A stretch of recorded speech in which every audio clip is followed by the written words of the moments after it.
Fala pessoal, tudo bom? Mais um episódio do Inimigos do Hype aqui, episódio 2. Novamente estou eu aqui com os meus co-hosts João Paulo e Lucas. Hoje nós vamos falar de um tema que de veras hypado no momento. Para uns, coisas boas, para outros, um ódio latente, talvez.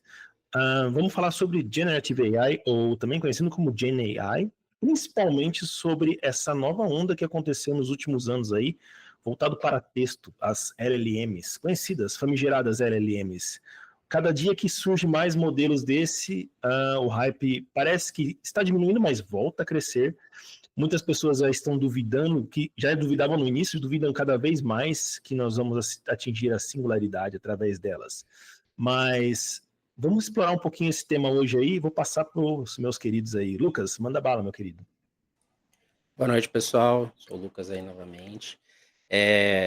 E acerca de GenAI aqui, como uma breve introdução, eu não tenho medo disso afetando o nosso ambiente de forma geral, mais do que já afetou hoje. Assim, não vejo como uma grande revolução imediata aí no horizonte. A gente vai discutir isso aí um pouquinho mais para frente. Com certeza. Boa. Bom dia, boa tarde, boa noite para quem estiver ouvindo. E eu só tenho uma coisa a dizer. A China colocou os Estados Unidos para mamar com esse DeepSeek novo, tá? Vamos que vamos. Então vamos lá, vamos fazer uma introduçãozinha rápida aqui sobre o tema, né? Só uma coisa que eu queria falar no meio aqui, rapidão. Só uma coisinha que eu queria comentar. Eu falei em algum momento, acho que no último episódio, vocês me corrijam se eu estiver errado, porque a gente ficou tanto tempo conversando lá atrás, né? Uhum. Mas eu falei em algum momento do episódio passado, ou em alguma coisa, blog post que eu escrevi recente, que pra gente ficar de olho em 2025, que os modelos da China iam começar a inundar mercado, né? Eu não sei se foi no episódio passado que eu comentei isso, ou foi no blog post que eu escrevi de previsões de 2025, mas já estava vindo uma onda do ano passado de alguns modelos abertos, né?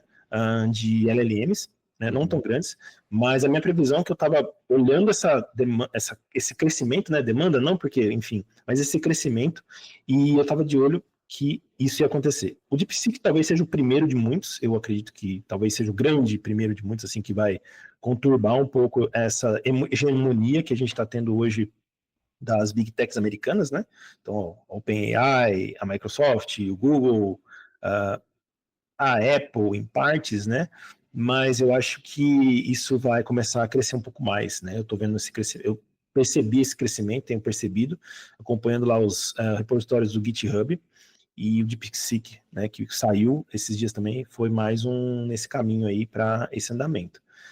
Uma coisa que me pega bastante nesse tema de Gen AI aí, né, é que, principalmente a parte de textual, né, de texto, a gente tem tido grandes dúvidas e grandes preconceitos, talvez até, sobre a geração de conteúdo, né? Se esse conteúdo está sendo gerado por humanos ainda, ou se está sendo 100% gerado por máquinas, é assim que eu posso dizer. Se eu posso chamar isso daí de máquina, né? Mas está sendo gerado por algoritmos, né? Então, me parece que essa dúvida vai acontecer cada vez mais, né? Eu entendo que essa geração, não só de conteúdo de texto, a gente tem outras coisas, né? Mas principalmente conteúdo de texto que tem crescido cada vez mais. E existem iniciativas para contornar, tentar identificar isso, certo? Essa identificação ainda, eu acredito, me parece ser falha, muitas vezes, mas em alguns momentos extremamente assertiva, principalmente em determinados modelos, como, por exemplo, o próprio ChatGPT, né? Que tem algumas peculiaridades na geração de seu conteúdo. Então, eu entendo que isso vai crescer mais e a gente vai ficar cada vez mais nessa dúvida, né? O que é escrito por quem? O conteúdo gerado, aquele post, aquela notícia, é gerado pelo quê? Pelo um ser humano, ou por um ser humano, ou pelo um algoritmo, né? Então, acho que isso é um tema que permeia aí todo mundo que está trabalhando com GenAI, todo mundo que está escutando sobre, né? Está ouvindo ali no front ou fora do front, né? Mas que talvez ainda não tenha chego nas pessoas mais comuns, eu vou usar bem aspas aqui, tá? Mas nas pessoas que estão fora da área de tecnologia, principalmente, né? O cidadão comum que está ali trabalhando com economia, talvez? Não sei. O que vocês acham aí? Eu acho que algumas ferramentas, ainda nessa parte da introdução, né? Por que a gente está falando desse tema também? Algumas dessas ferramentas, elas hoje ficaram. Teve o boom ali do chat GPT, né? Digamos assim. Aí tivemos o Gemini logo depois, muito grande. Se eu não me engano, tem um modelo da Microsoft agora também, algum outro, o Phi em algum lugar implementado e tudo. Mas assim, isso era muito, ficava por trás de uma certa barreira ali, né, uma muralha de código fechado, você tinha acesso com o ChatGPT diretamente uma API ali e tal, mas você não sabia como é que o modelo estava funcionando de fato por baixo dos panos ali, né, eu tô pensando do 3 para frente, né. E aí eu acho que mais recentemente a gente tem visto a gente tem visto uma difusão desses modelos, né, muito mais, como que eu posso dizer? Esse conhecimento está muito mais difuso, né. Por exemplo, hoje eu rodo alguns LLMs aqui na minha máquina de casa, sabe, tipo, com Olama, rodando meia dúzia de comandos de terminal, você consegue ter acesso a esse tipo de coisa. Quando o ChatGPT lançou, por exemplo, eu não me lembro de nenhuma ferramenta, assim, difusa, que você tivesse acesso fácil aos modelos que a gente tem, o modelo aberto, né, digamos assim. Então, assim, eu acho que essa difusão aumentou muito mais recentemente. Mas vamos passar então também para a parte da história, para falar um pouquinho sobre isso, né. Isso tudo começa com aquele paper famoso de atenção, né, "Attention is our need", o nome de piadinha. Mas esse é um dos mecanismos essenciais para esse tipo de modelo, principalmente de texto, né, funcionarem, os modelos de transformers funcionarem. Então, se você quiser puxar, JP, a partir daí, como que a gente chegou nessas técnicas e tal. Tá, boa. Eu acho que antes da gente ir para essa parte mais técnica, é bem importante a gente definir o que é GenAI, né? Por que é chamada de GenAI, o que define GenAI, e principalmente salientar que esse episódio a gente vai falar exclusivamente de linguagem, né? Modelo de linguagem, a gente não vai falar de modelos de imagem. Então, uma definição muito boa, que eu gosto bastante, inclusive está no livro AI Engineering da Chip Huyen, é que a gente considera o modelo de GenAI quando a partir de um conjunto finito de símbolos, você consegue gerar um número infinito de possibilidades, né? Ou seja, você está gerando coisas novas, que é basicamente como a própria linguagem funciona. Então, a partir do nosso dicionário, das palavras conhecidas, um modelo de GenAI, ela consegue gerar coisas novas de forma indefinida e, em teoria, infinitamente, se você tiver o recurso necessário. Tá? Então, isso é GenAI. Então, você está literalmente gerando coisas ali o tempo todo.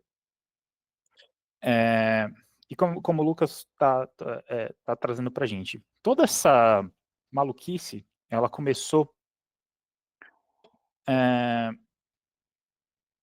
mais ou menos em 2017. A gente, na época, nós já tínhamos modelos, um pouco antes, nós já tínhamos modelos que eram capazes de gerar texto, né? Então você já tinha ali alguns modelos que conseguiam, por exemplo, gerar poemas. Eu lembro de dois especificamente. Um que conseguia gerar haikus que são aqueles poemas japoneses. Eu não lembro o que define um haiku, mas ele gerava haiku. E outro que conseguia gerar a letra do Eminem. Letras do Eminem baseado em toda a discografia do Eminem. Só que tinha um problema. Eram modelos extremamente limitados, né? Eles tinham uma série de limitações, não eram nada, podemos dizer assim, criativos no que eles geravam. Se hoje em dia os críticos já não acham os modelos atuais criativos, os de antigamente eram bem piores. E eles eram baseados numa arquitetura, basicamente, dois tipos de arquitetura, né? Chamadas RNNs e LSTMs. A primeira é Recurrent Neural Networks e a segunda é Long Short Term Memory Neural Networks. E qual que era o problema dessas arquiteturas? Os dois principais problemas dessa arquitetura. Primeiro elas eram muito lentas, né? Por que elas eram lentas? Porque elas são sequenciais, ou seja, vamos supor assim, quando você está treinando esse modelo, você tinha que passar palavra por palavra, uma de cada vez, para você criar dentro desse modelo uma representação daquele texto, uma representação matemática vetorial daquele texto o modelo estava lendo. Então, pô, demorado pra caramba, e quanto maior era o modelo, mais steps tinha dentro dele. Então você ia passando, você colocava a palavra na primeira célula de entrada e ia passando essa célula até chegar nas últimas lá. E tinha um outro ponto também desses modelos, que as RNNs sofriam muito e depois tentaram resolver com as LSTMs, que era o que a gente chamava de catastrophic forgetting, né? Que era o seguinte: quanto maior o modelo, quer dizer, desculpa, quanto maior o texto que aquele modelo estava sendo treinado, ou seja, quanto maior o contexto que ele estava sendo treinado, ele ia literalmente esquecendo o passado, né? Então, vamos supor que, sei lá, você vai treinar o modelo com a Bíblia, né? Então, quando chegar lá no Apocalipse, ele não vai lembrar mais do Gênesis. Ele não consegue mais ter a representação do Gênesis, porque ele literalmente esqueceu. Os gradientes daquele começo do treinamento já foram esquecidos, já estão zerados dentro dos pesos daquela rede. Então, eram modelos bem limitados. A gente, os trabalhos de geração eram coisas extremamente limitadas. Eles eram muito bons para classificação, tarefas, entre aspas, corriqueiras clássicas de machine learning e deep learning. E Só um até pontinho que... aí, rapidinho, Claro. porque eu cheguei a trabalhar com LSTM especificamente na indústria. Essa questão do histórico que o JP falou é que as LSTMs, as redes com LSTM em geral, né, e as similares ali, elas trabalham com a janela de contexto muito bem definida, né?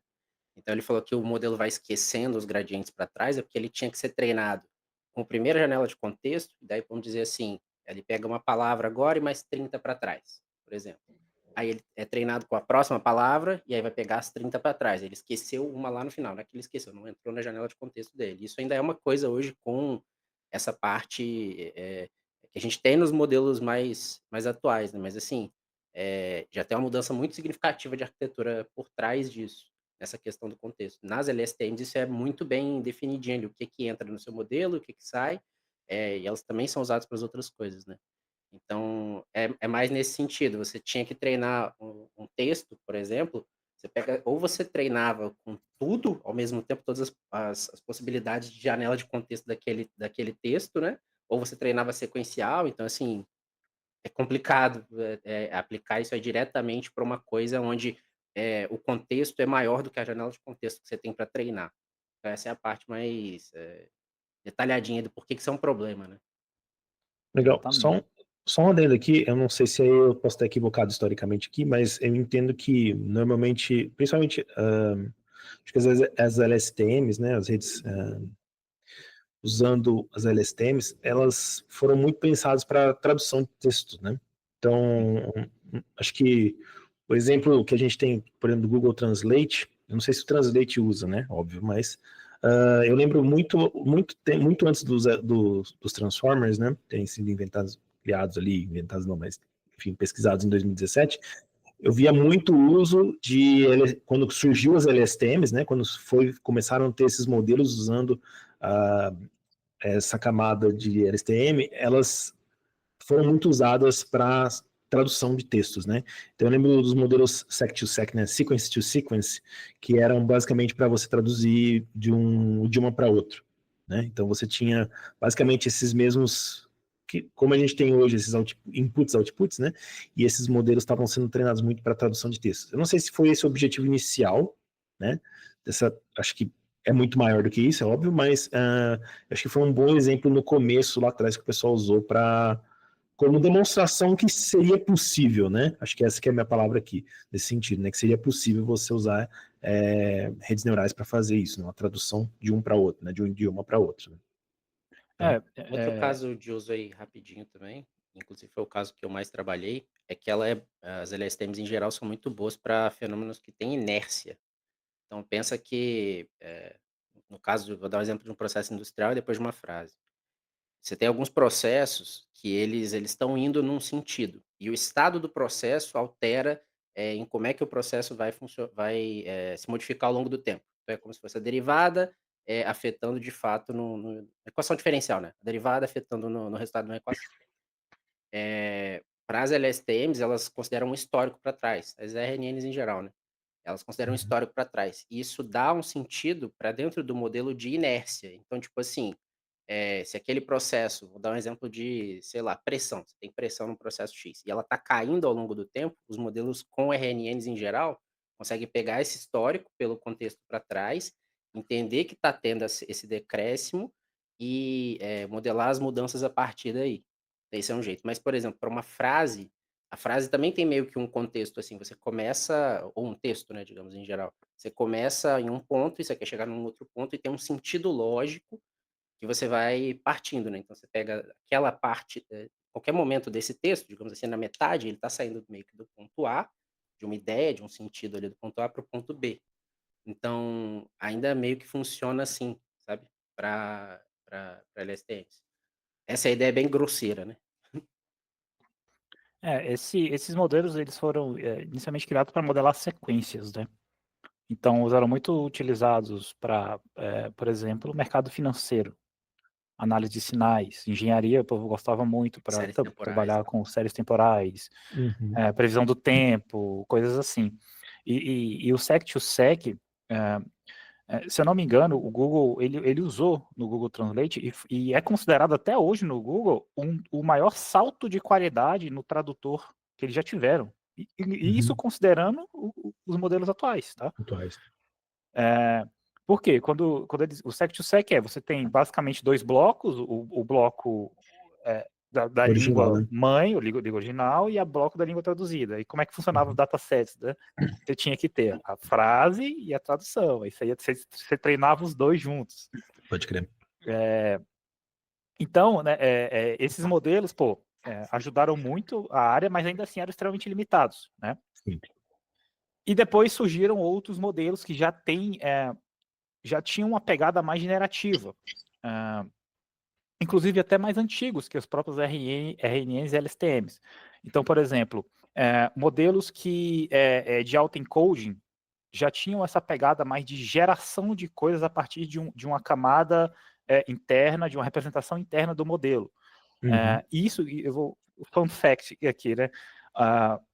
No meu mestrado, eu trabalhei com um tipo de modelo baseado em energia chamada máquinas resistências de Boltzmann, que era um dos precursores do que a gente tem hoje de modelo generativo, modelos semi-supervisionados.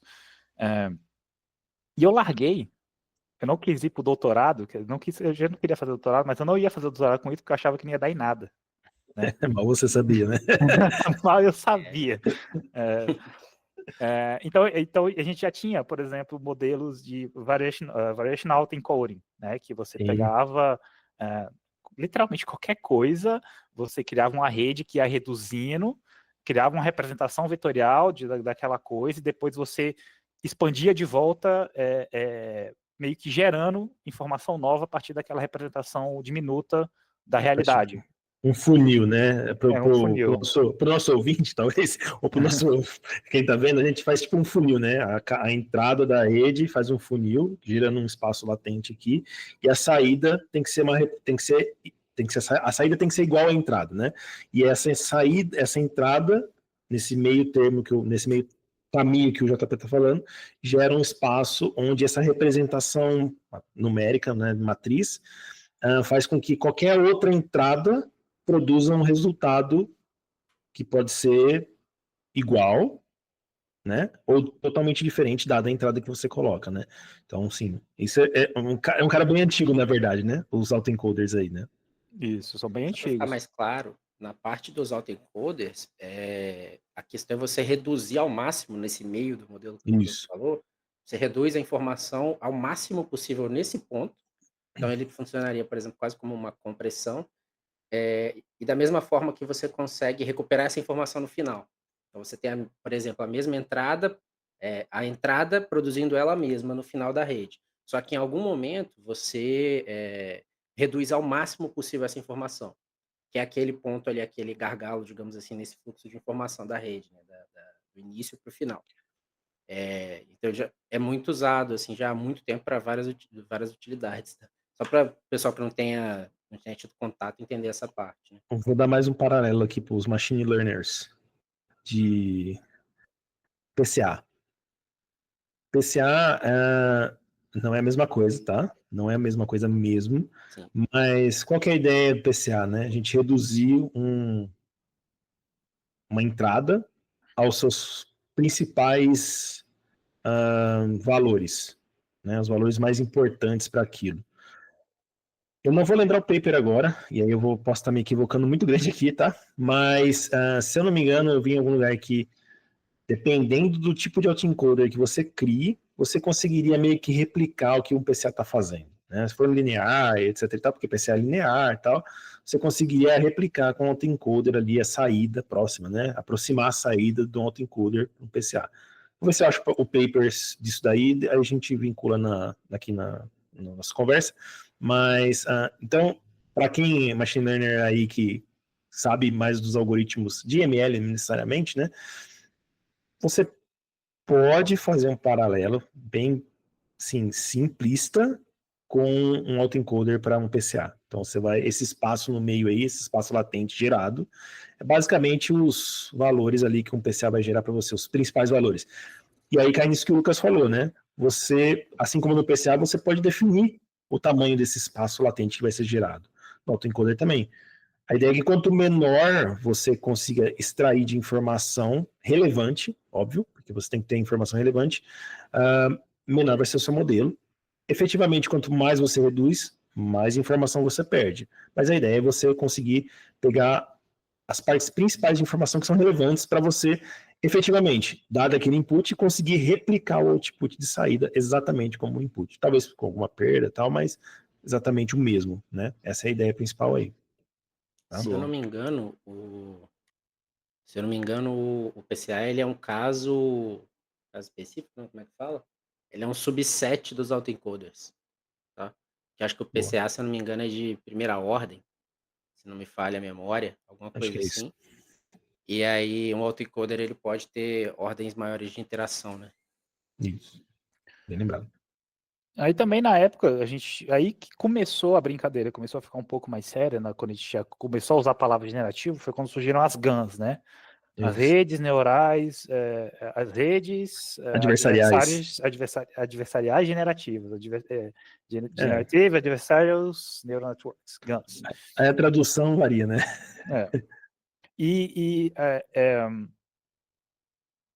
A ideia da rede era basicamente que, para mim, eu ainda considero a estratégia uma das mais legais da história, que eram duas redes, uma gerando e a outra era geradora e discriminadora. Uma gerava e a outra tentava pegar a rede geradora na mentira. Então a ideia era uma tentar enganar a outra no que estava sendo gerado, né? E, a GAN fez um sucesso enorme e a gente começou a ver mais potencial nessa área. Mas ainda assim, a gente não chegou aí muito para frente essa arquitetura, só viram que dava para ver. E foi muito aquilo que a gente discutiu no primeiro episódio. De novo, inteligência artificial, ela não é uma coisa, é um campo. Então, para cada ideia, cara, tem N outras ideias, N outras áreas, N outros pesquisadores tentando chegar no mesmo objetivo. Então, tem vertentes aí do lado do vento, de todo mundo tentando fazer a mesma coisa, né? Mas tá. E aí, em 2017, chegou esse paper, o Attention is All You Need. Esse nome desse paper, eu considero o nome de paper mais legal da história também, porque eu tenho certeza que eu vou me decepcionar muito se não for verdade, porque tem um mangá que chama All You Need Skill. Eu tenho certeza que o cara fez um jogo de palavras aí. Cara, eu All tinha certeza que era All Your Need is Love. All Your Need is Skill. All You Need is Skill? Tudo que você precisa matar? Você já viu aquele filme No Limite da Manhã com o... Tá, sim. Que o cara fica voltando no tempo? Mel Gibson não, caramba. Tom Cruise e a Emily Blunt. Isso. Sim. Ele é baseado num mangá, que é uma All You Need Skill. Que é bem mais legal, inclusive. Eu tinha quase certeza que tinha a ver com o título dos Beatles, pô. Do All You Need is Love. Podia ser. E nesse paper, o pessoal, eles apresentaram uma arquitetura nova de redes neurais, né? Que são baseadas no modelo conexionista, ou seja, são neurônios, redes neurais, entre aspas, normais, que foram rearranjadas de uma forma muito criativa, que possibilitou uma série de avanços ao mesmo tempo para a área, para o campo, e aí a gente disparou assim, de uma forma, foi um salto geracional absurdo que o campo teve, né? Nesse paper, eles inauguraram o que a gente chama de camadas de atenção e blocos de transformer, né? Então, por exemplo, o GPT,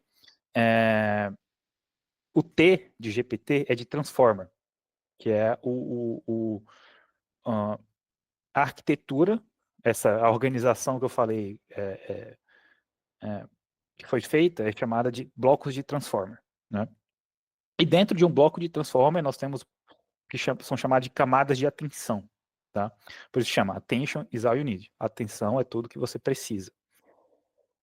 E assim, quando você para ver, é uma solução extremamente elegante para o problema, não é uma matemática complexa, né, nada de outro mundo. Os caras basicamente rearranjaram as coisas ali de uma forma muito inteligente e criativa, tá?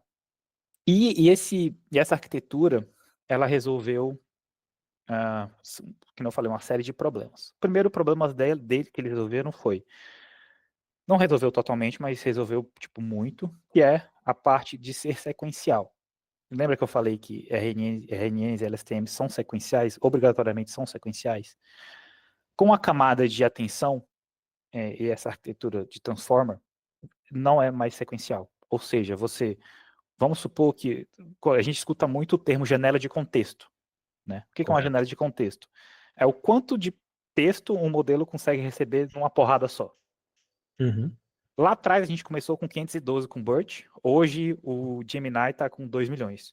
Né? Ou seja, quanto esse modelo consegue receber numa paulada. Se fosse no RNN, ele ia ter que ler o token por token 2 milhões de vezes. Com esse tipo de arquitetura, é 2 milhões numa porrada só. Porque você basicamente faz multiplicação de matriz ali dentro dessa camada, você tem uma série de estratégias que eu acho que não vale a pena te explicar aqui, porque pode ficar bem confuso. Eu, particularmente, não entendo, não consigo entender essa estratégia sem visualizar o que acontece ali. Né? Lembrando que a gente não tem um slide, né, para mostrar e riscar, a gente tá falando. Então, tudo que a gente tá falando aqui, se o ouvinte, quem tá vendo a gente, tipo, achar, nossa, entendi lufas. Assim, a gente vai tentar deixar links aí pra galera, mas, assim, vai ter que ver o desenho. Acho que é interessante, uma coisa só, desculpa eu ter te cortado aqui, JP, uma coisa interessante nisso que você comentou é que todas as arquiteturas de redes que a gente tem, de redes neurais que a gente tem, normalmente elas têm um desenho, né? Então, se você pegar o paper do Transformer, você vai ver o desenho da arquitetura, você vai ver ali os blocos de Transformer, você vai ver ali os gates de attention e tudo mais, você vai ver que no final vai ter uma saída que vai ser mapeada para uma camada regular não, mas esqueci a nomenclatura agora, mas uma camada padrão de rede neural. Vai ter lá no final. Então você vai poder observar no esquema arquitetural da rede. Então sempre, assim, a gente está falando aqui, né, o JP está explicando, realmente assim, a gente não tem um slide para mostrar uma foto, para mostrar um negócio. Facilitaria muito a explicação, com certeza, né? Seria muito mais dinâmico, né? Aqui até uma dica nessa questão das arquiteturas.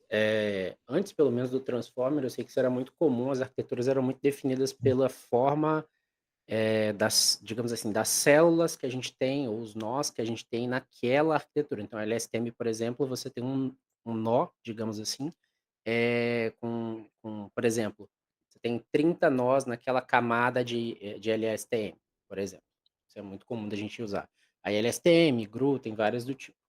Aí, para Transformer, isso já fica um pouco mais complicado, é o que eu me recordo aqui. Mas uma coisa bastante interessante para ver, visualizar essas paradas, é porque a gente vai só citar aqui por cima, até porque nem está no nosso escopo entrar no detalhe de tudo. Mas quem quiser dar uma olhada nisso um pouquinho mais a fundo, a página da Wikipédia tinha visualizações muito boas. Que você conseguia ir, por exemplo, na LSTM, e você tem o fluxograma de como que entra a informação num bloco ali da LSTM, né, num nó desse, digamos assim, para onde ela vai, onde que ficam as partes de memória, para onde tem a saída. Aí você pode, por exemplo, comparar o mesmo desenho, o mesmo diagrama por uma GRU, que é uma rede bem similar ali, tá? E aí você vê visualmente o que acontece numa unidade dessa de uma camada da LSTM. Aí, mesma coisa para Transformer, eu acho que é um pouco mais complicado, é o que eu me recordo aqui, mas você também vai ter esse tipo de diagrama. Então, quem quiser olhar um pouquinho mais a fundo, pode procurar ali, que eu acho que com certeza vai ter alguma coisa interessante. Um detalhe importante nisso que você está falando é que, assim, é mais complicado porque as redes são maiores também. As arquiteturas têm mais blocos de passagem de parâmetros justamente para você conseguir ter uma inferência melhor dos dados e conseguir gerar os dados de forma mais próxima do que um ser humano geraria, né? Então, todas essas redes que a gente está citando aqui, todas que foram usadas, por exemplo, sequence to sequence e outras que foram citadas até os autoencoders, normalmente não é uma camada de neurônios que existe. São, Ele é um às vezes, bloquinho, né? dezenas de camadas com blocos dentro, né? Então, isso. vale... A gente para Pode de falar. pensar em camadas, igual a gente pensava antigamente, começa a pensar em blocos. Cada bloco são Exatamente. N camadas dentro. Uhum. Então, o número de parâmetros explode também com esse tipo de modelo. Isso é verdade. Mas vai lá, JP, desculpa. É isso aí. Aí tá, né? Aí, pô. Então, com esse tipo de camada de atenção e com a arquitetura de Transformer, vamos lá, eu acho que tá um pouco confuso, vou tentar refrasear. A gente tem a arquitetura de Transformer e dentro da arquitetura de Transformer tem a camada de atenção. As camadas de atenção. Beleza. Acho que agora ficou mais claro. E dentro das camadas de atenção, você não precisa mais processar o texto sequencialmente da esquerda para a direita, igual a gente lê, né? No caso, você simplesmente chapa tudo lá e faz a boa e velha multiplicação de matrizes, igual redes de convolução fazem, tá? E por que chama? Qual que é a parada da atenção, né? Por que chama atenção? Porque eles criaram um mecanismo que é o seguinte, falou assim, bom, muito provavelmente baseado em como o cérebro funciona também, a gente não vai armazenar absolutamente todo tipo de informação que aparece na nossa frente. Nós vamos dar atenção para pedaços de informação específicos dentro de um contexto, né? E eles criaram esse mecanismo pensando nisso. Então, essa camada de atenção, qual que é o objetivo dela? Dado um token, o que é ativado em volta desse token que chama a atenção, né? Então, é literalmente isso. O que vai, a partir desse token, chamar a atenção em volta, né? Para eu conseguir ter... deixa eu procurar a palavra, talvez contexto melhor do que aquele token está me dizendo. Uhum. Porque isso é uma coisa que não acontecia antes também nas redes. Então, deixa eu tentar procurar uma palavra ambígua em português. Banco de praça e banco de dinheiro, banco monetário, eles tinham o mesmo peso dentro de um embedding de um RNN, por exemplo. Uhum. Já dentro de um embedding de um bloco de transformer, não tem. É diferente, bem diferente. Porque justamente por causa da camada de atenção, de positional encoding, de outros mecanismos que tem ali dentro, mas principalmente por causa da camada de atenção. Então, você lá, eles dividem esse mecanismo em 3 vetores, né? Você tem um vetor de query, que é um vetor, até fiz uma colinha aqui, que representa quais tokens estão procurando por outros, né? Você tem um vetor de endereço, né? O vetor de chave, o key, um K, que é chamado de K, que é o endereço de cada token dentro do contexto, e você tem o vetor, o V, que é o valor daquele token no momento, né? E é literalmente só multiplicação de matriz, gera essa matriz final, e essa matriz vai se atualizando com o tempo. Ou seja, dado um determinado contexto, essa matriz ela vai zerar o que não está interessando naquele contexto e aumentar valores que interessam. Então, palavras que são comumente, igual o Lucas ama falar, é que GNA é só média de token. É isso, é literalmente isso. Por quê? Porque quanto mais um token aparece, mais ele vai ter um peso ali dentro das camadas de atenção, né? Inclusive técnicas de quantização... Oi? Não, pode seguir, desculpa. Inclusive as técnicas de quantização, eles atacam esse ponto. Porque eu tenho uma matriz gigantesca, e dessa matriz gigantesca, o que interessa dela é, sei lá, 40%. O resto é tudo zero. Eles vão lá e corta esse e aumenta a velocidade de inferência do modelo, né? Para dar um exemplo para o pessoal de como isso afeta, por exemplo, quando você ouve uma frase, vou dar um exemplo com um carro, tá? Quando você ouve uma frase que tem um carro, por exemplo, estava chegando ao trabalho ontem e vi um carro vermelho. Isso é uma coisa, isso tem um sentido semântico aqui nessa frase que eu tô falando. Só que assim, vi um carro vermelho, entrei para o trabalho, vida normal, não é nada específico. Mas se você está num contexto em que você tem, por exemplo, na noite passada, vi uma reportagem em que um serial killer atacava fulano andando num carro vermelho. Ponto, segue um pouquinho de texto. Então, chegando ao trabalho, vi um carro vermelho. Mesmo que as duas frases ali próximas da parte que eu estou falando, chegando ao trabalho, vi um carro vermelho, sejam bem similares, é, é bem diferente, e não é só na questão da janela de contexto, o valor ou a importância que se tem dessa parte do carro vermelho. Em uma das frases ela é importante, na outra ela não é importante. E o mecanismo de atenção consegue pegar isso, diferenciar isso. É por isso que eu tô chamando a atenção aqui para esse ponto.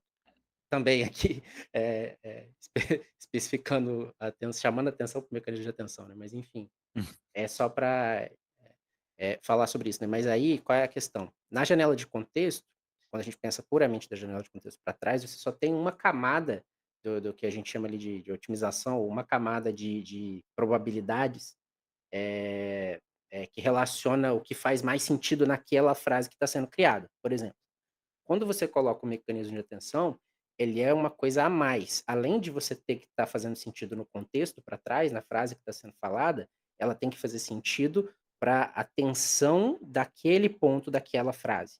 Então, no exemplo que eu dei do carro vermelho aí, em um dos casos, o carro vermelho não tem importância nenhuma para atenção. No outro, ele tem muita importância.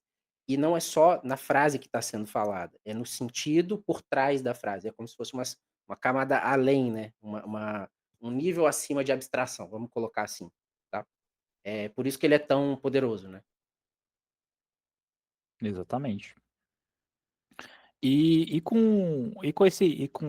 Com essa, entre aspas, descoberta,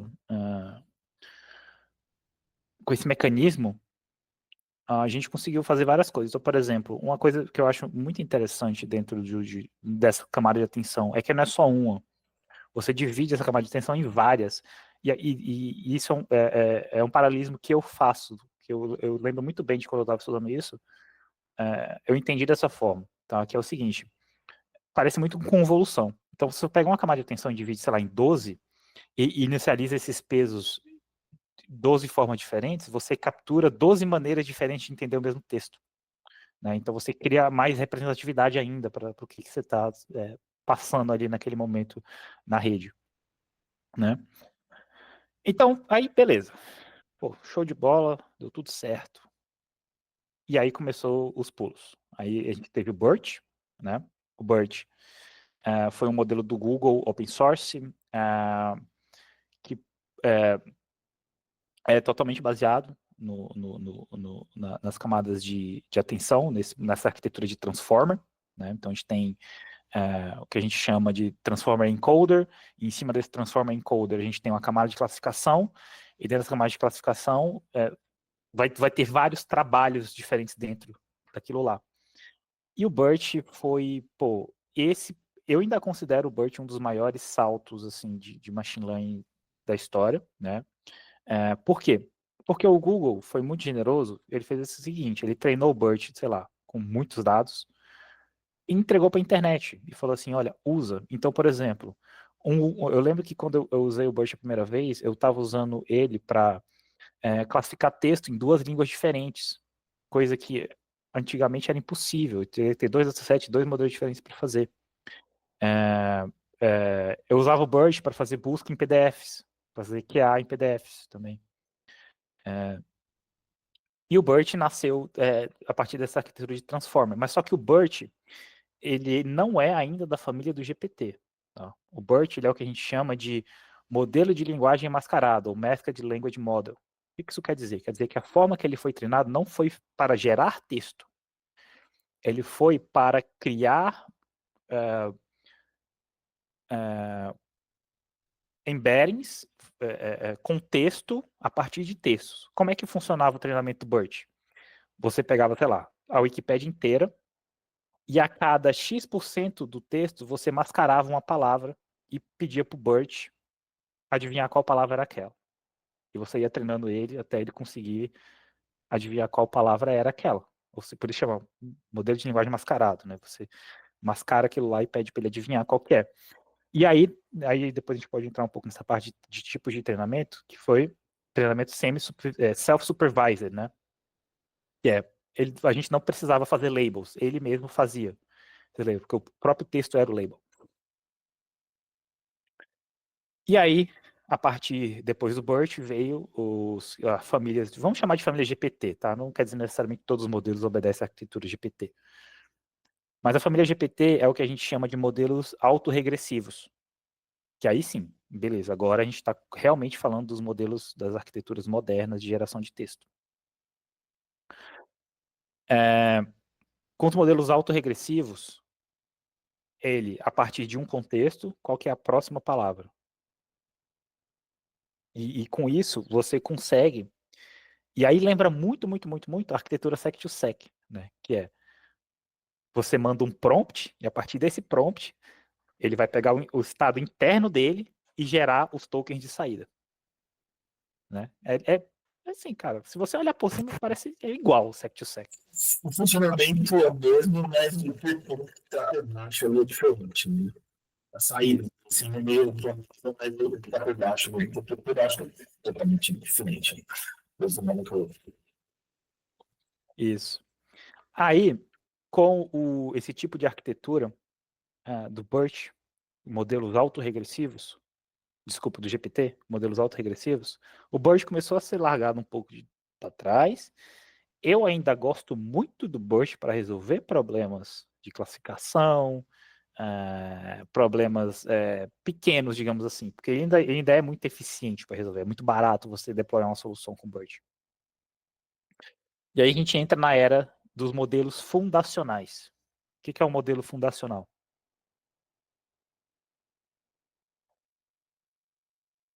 É um modelo, são tipos de modelos que foram treinados com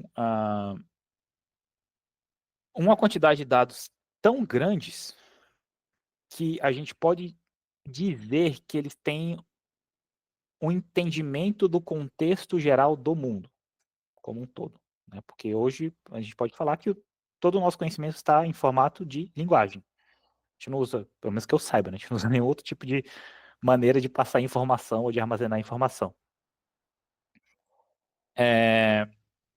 O GPT-1, eu não sei se encaixa como um modelo fundacional. A partir do 2 eu acho que já começa a ser. Porque aí já, pô, cara, você tem um modelo que... Não, acho que o 3, né? Vamos falar que foi... Se por segurança, vamos falar que foi o 3.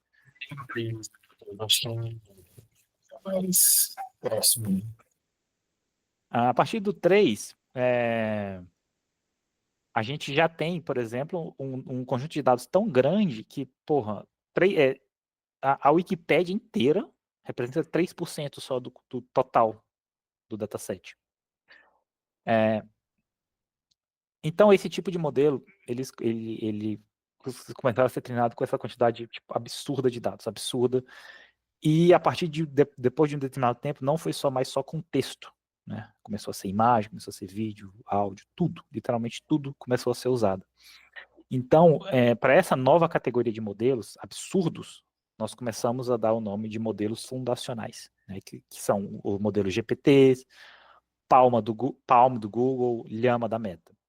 Né? Eu acho que o que caracteriza essa etapa aí, digamos assim, né, é aquela coleta industrial de informação, né? Tipo, são escalas absurdas de dados de treino que também vão exigir uma escala absurda do processo de treinamento. Já não é mais uma coisa que eu, o Rodolfo, o JP, que conseguimos fazer, tipo, em casa, numa máquina comum. Você vai precisar de um cluster de GPUs gigantesco, vai precisar de uma infra absurda, etc. Então, tipo, já sai do que poderia ser feito no open source, digamos assim, da vida, pelo menos sem incentivo financeiro, né? E passa a ser uma coisa empresarial, né? Tipo assim, necessariamente empresarial. Não tem de forma geral, assim, na média, não tem um ser humano que consegue financiar e gastar tecnicamente o tempo necessário, o esforço necessário para fazer aquilo, né. Até um certo ponto, a gente ainda consegue replicar certos modelos fundacionais de maneira open source, tá? Inclusive, tem iniciativas que fazem esses datasets para modelos fundacionais open source.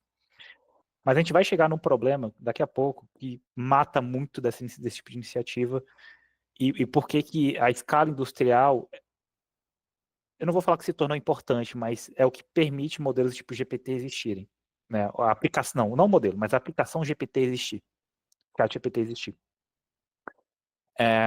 Então, com esses modelos fundacionais, a gente permitiu, quer dizer, a gente não, né? Mas foi permitido que pessoas comuns tivessem acesso a modelos muito, muito, muito poderosos. E o que a gente fala hoje no mercado é que IA se tornou um commodity, né? Então, IA se tornou um produto de prateleira agora. E começou a ser usado como um produto de prateleira.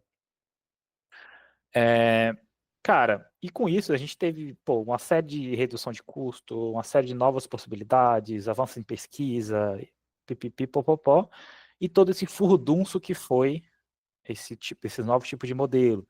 Levantou N preocupações de proteção de dados, de De segurança, né, propriedade, também. segurança, propriedade intelectual. Porque, que nem o Lucas falou, cara, os caras literalmente scrapearam a internet inteira e foda-se. A Meu primeira nome vez não é que isso João e é virou isso. a primeira vez que isso virou uma discussão foi quando, você conseguia já, por exemplo, entre aspas aqui, tá, milhões de aspas, replicar, fechando as aspas, o trabalho de um artista, por exemplo. Fazer um texto que seja similar ao texto padrão, assim, de algum autor específico, sabe? Tipo, você conseguia treinar, pega alguém que tem muito material, tipo um Brandon Sanderson da vida. Você conseguiria pegar e alterar esses modelos para fazer um texto exatamente igual ao que faria o Brandon Sanderson, que tem, sei lá, 25 livros publicados, sabe? E aí começam a ter essas discussões, né? Tipo, quando isso vira já um passo além. Mas um ponto que eu queria colocar também é que logo nessa fase, digo ali quando lançou o GPT-3 em diante, né? 3, 4, foi quase que uma corrida armamentista, né? Digamos assim.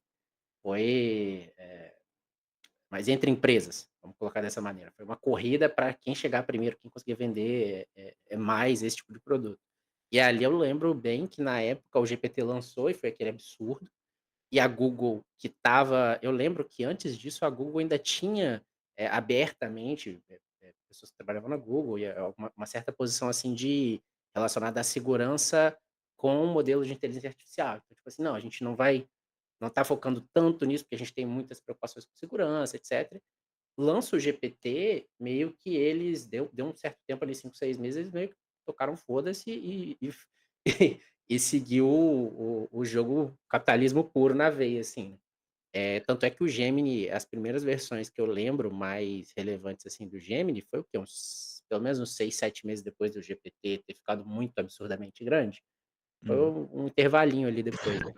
E logo depois veio o Facebook com o Llama. Desculpa, Douglas. Cara, seu áudio, a gente não tá conseguindo pegar seu áudio direito. Pô.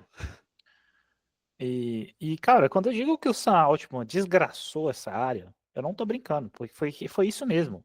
A partir do momento que ele falou assim, a OpenAI não é mais open, e fechou tudo, e não publicou e não compartilhou mais nada, cara, a guerra começou, virou Guerra Fria mesmo.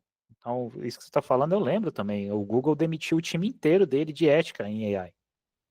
E falou assim, tocou, foda-se, vamos fazer e dane-se o resto.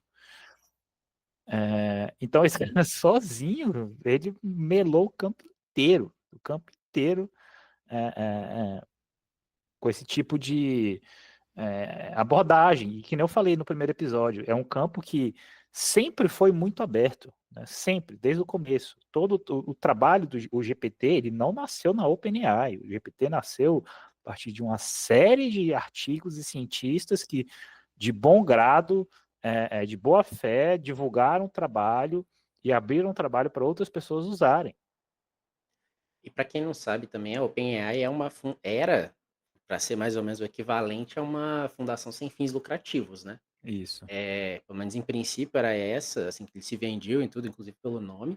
Só que depois que viram que os caras tinham a mina de ouro na mão, e eles sempre tiveram financiamento de algumas big techs e tudo, eu lembro que a Microsoft estava envolvida desde sempre e tal. Foi feito ali meio que, vamos botar dessa maneira, uma gambiarra jurídica, que a OpenAI é meio que uma aberração hoje em dia, porque ela é uma fundação sem fins lucrativos que é propriedade da Microsoft, sabe? Tipo, basicamente, Microsoft e outros acionistas ali. Então, assim, você teve essa questão da OpenAI virar esse gigante aí do nada, e hoje a gente pode depois até entrar no meio trilhão de dólares aí de investimento, que a gente teve notícia recente, mas bem nessa época teve essa corrida, essa doideira, sabe? E dos que eu me lembro aqui de cabeça, OpenAI veio com o GPT da vida, GPT-4, etc. O Google com Gemini, o Llama, acho que tem mais um, inclusive, do Facebook, sem ser o Llama, mas não me lembro agora. Logo depois vieram as empresas um pouco menores, né? Mistral, Cloud, mais o Anthropic. quê? Anthropic. Anthropic. Seu áudio melhorou, inclusive. O Google teve antes do Gemini, teve o Bard, que eu tinha comentado. Antes deles lançarem os modelos Gemini, eles fizeram um release do Bard que foi totalmente assim, tosco. Foi criticado até não dá mais. A Microsoft também, antes dela aceitar investir na OpenAI, ela lançou também o Bing AI. Vocês talvez vão lembrar aí, que era na plataforma do Bing, que também foi um lixo, que foi super criticado por dar respostas, tipo assim, para a pessoa se suicidar quase, né? Então, foi uma coisa ridícula. Então, tanto a Microsoft quanto o Google, eles tentaram ali no primeiro momento embutir qualquer coisa, qualquer modelo, e aí tiveram, assim, um fallback total em relação a isso. O Google se reestruturou, né, e foi trabalhar com o Gemini, fez alguns lançamentos duvidosos do Gemini no primeiro momento. Eu lembro daquele super hype, isso sim a galera pode falar que é hype.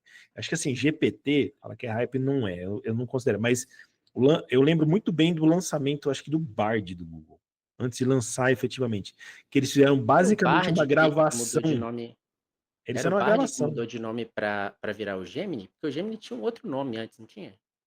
Eu acho que eles fizeram um rebrand, porque eles fizeram... O que eles tinham feito? Eles fizeram um lançamento de um vídeo, basicamente um vídeo, onde eles punham um papel embaixo, que desenhava, e aí ia, como se fosse um vídeo lendo, e aí traduzia... Ridículo. Então eles fizeram... Isso sim foi um hype, que eles tentaram comprar o mercado com um vídeo tosco, ridículo, de uma coisa que não existia. Porque quando eles lançaram o modelo, já não tinha nada, né? Não tinha nada, era péssimo. Era uma parada absurda, porque assim, ninguém tinha nada, pelo menos é o que eu me lembro, tá? Nada muito relevante com vídeo na época. Assim. Tipo, não tem ainda, muito né? impressionante por isso. Não tem ainda, né? Relevante com vídeo não mas tem tipo ainda, assim, né? tem o Sora da vida, tem os outros modelos de imagem para vídeo, de outras coisas, mas tipo assim, naquela época era só texto. Não tinha nada assim de relevante aberto, que o pessoal conhecesse com muito acesso fácil, que tivesse vídeo. Aí eu lembro muito bem desse vídeo, que ele era quadradinho, né? Era um formato muito específico. E ele ficava descrevendo o que ele via na tela, não era um negócio assim? Ah, cara, era Não uma coisa lembro, tipo assim, a pessoa desenhava lá um barco e a LLM respondia: ah, você está desenhando um barco, que legal, vamos fazer, sabe? Tipo, uma interação, forçaram uma interação que não existia. E um outro detalhe importante que vale lembrar aqui, nessa toda essa parte de hype que a gente teve de verdade de LLMs, não sei nem se dá para falar aqui de LLM, um pouco antes, talvez, do ChatGPT 3.5 ter sido lançado, saiu notícias do projeto Lambda, do Google. Não sei se vocês lembram disso aí. Lambda, que chama, eu acho, né? Lambda. Que um engenheiro do Google foi demitido, porque ele falou que a LLM tinha vida própria Eu E, lembro. e falou que não podia desligá-la, porque, enfim, né, tinha, sabe? Então, sabe, eu considero que esse foi o primeiro ponto de partida, essa declaração desse engenheiro do Google, para mim, na minha cabeça, foi o primeiro ponto de partida para que esse hype realmente começasse, né? De que as LLMs têm uma consciência, elas entendem, elas aprendem, né?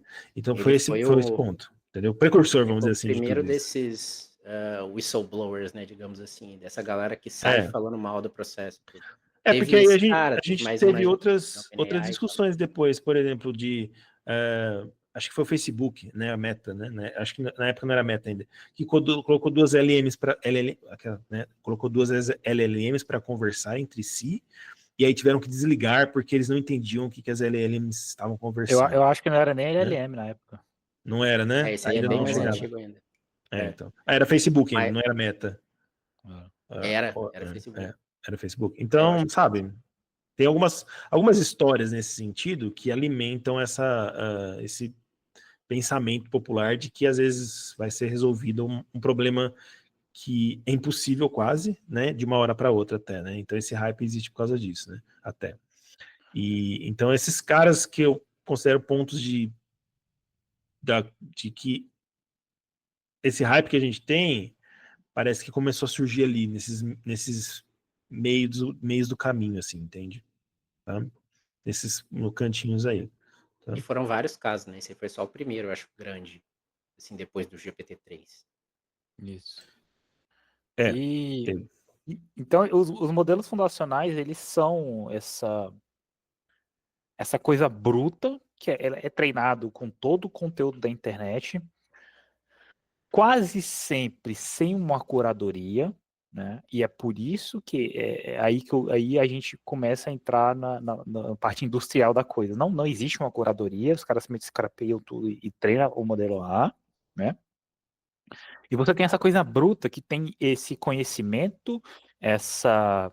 Eu tô tentando lembrar a palavra desde o começo desse episódio, mas eu não tô conseguindo, mas esse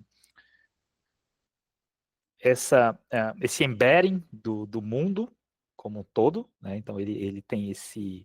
Representação. Essa Porra, representação. Representação. essa é a palavra, essa representação do mundo como um todo, dentro dele, totalmente raw, né, crua. E a partir desse modelo, a gente começa a refinar para aplicações específicas, que aí a gente vai para a parte do método de treinamento e por que a escala industrial, e aí a gente está vivendo no pós-capitalismo e distopia maluquice mesmo, doideira, né? E beleza, a gente fez o pré-treinamento, que é, dado todo esse conteúdo da internet, eu vou treinar o meu modelo de forma não semi-supervisionada, né, que é aquele que eu falei. A partir de um texto, prediz a próxima. E assim você vai, tipo, pulando a sequência e fazendo ele se autoajustar a partir de texto, ou de vídeo, ou whatever. Vídeo você pode pensar, o próximo frame. Áudio, próximo segundo. E assim por diante. Né? Eu acho que vale a pena só especificar agora aquela questão do paralelismo, que eu acho que a gente nem entrou nisso, mas se você tem o texto inteiro e você tem as janelas de contexto, agora você consegue separar todas as janelas de contexto possíveis para aquele texto, separar e prever, paralelizar, né, o treinamento para todos os inputs. Você não precisa mais fazer um a um, aquele negócio de novo. Assim, você treina tudo junto. O paralelo ocorre dentro dele na camada de atenção, né? Porque, como eu falei, você não é mais sequencial. Você só vai colocando todo mundo junto e multiplicando, fazendo as multiplicações de matriz todas juntas, né? E com esse treinamento semi-supervisionado, você tem esse modelo bruto. Essa fase a gente chama de pré-treinamento. Né? Você pré-treinou o modelo, você deu uma representação do mundo para aquele modelo. Que nem eu falei, geralmente é uma representação de mundo não curada, não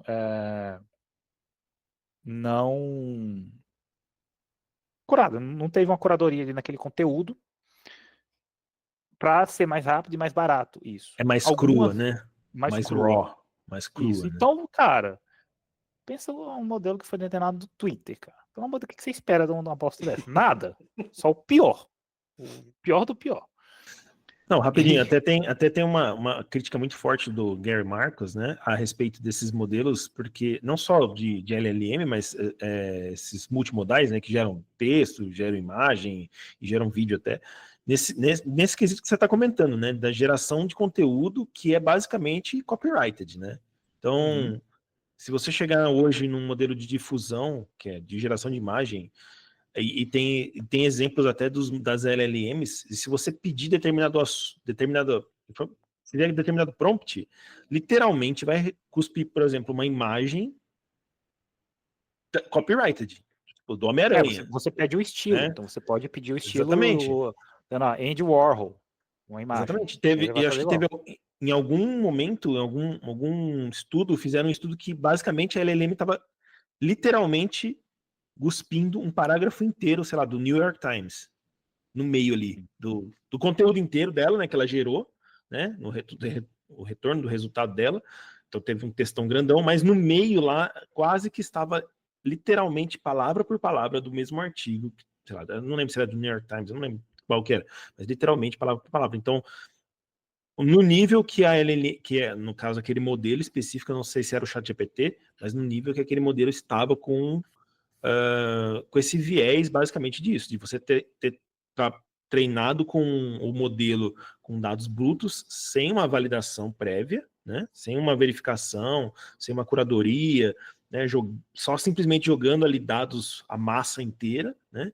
E basicamente ele estava retornando parte da massa, literalmente parte da massa no treinamento ali, porque provavelmente foi o único conteúdo ali que era próximo daquilo que você perguntou, né? Tipo, o único conteúdo que aquele modelo tinha. Vale muito a pena deixar claro é que o modelo em si, final, que vai fazer essas predições e vai dar esses resultados, ele não tem mais essa informação crua, tá? De treinamento.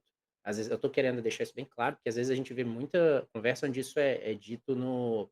Isso é uma das questões do hype que a gente tem por aí, das discussões sobre LLM. Então, por exemplo, pensa que você, no modelo de imagem, por exemplo, você aprendeu a pintar. Você está aprendendo a pintar e tal, e daí você quer aprender a pintar como Van Gogh. Um estilo muito específico, sabe?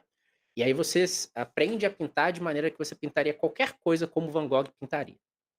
Só que, e aí alguém te manda a pintar aquele quadro famoso dele, é Starry Night? Não lembro. O do céu cheio de estrela no fundo, acho Starry que é esse, Night, né? que chama isso aí. Starry Night. Aí alguém chega para você e fala, pinta alguma coisa que seja uma noite com estrelas, não sei o quê, tal, descreve aquele quadro ao estilo do Van Gogh. Você, em teoria, conseguiria pintar exatamente igual, mas você não precisa nunca ter visto aquele quadro, entendeu? Aquele em específico que eu tô falando, aquele não tá no set de treino. A informação sobre aquele quadro não tá no set de treino, ela poderia não estar no set de treino, e mesmo assim você conseguiria gerar um resultado similar. A informação que o modelo tem são os pesos e aquilo que a gente falou lá no primeiro episódio, né? Os pesos e a abstração da informação está contida no modelo, mas a informação em si não está mais. E aí que a gente cai nessas discussões do que é conteúdo copyrighted, etc e tal. Porque com o Van Gogh, tanto faz, porque o Van Gogh já morreu, etc e tal, tipo, não faz diferença. Mas e quando isso é feito, por exemplo, com a voz do Guilherme Briggs, por exemplo, vamos dar um exemplo de voz, o cara é dublador e tal. E se você faz um modelo que imita a voz dele? Pô, você tá tirando o trabalho do cara, porque o trabalho dele é esse. E aí você tem questões mais complicadas. Só que aí, pensa o seguinte, você pode ter pegado todo o material público do Guilherme Briggs pela internet e treinado o modelo que faz a voz dele. Só que, e faria exatamente como ele faria, tá?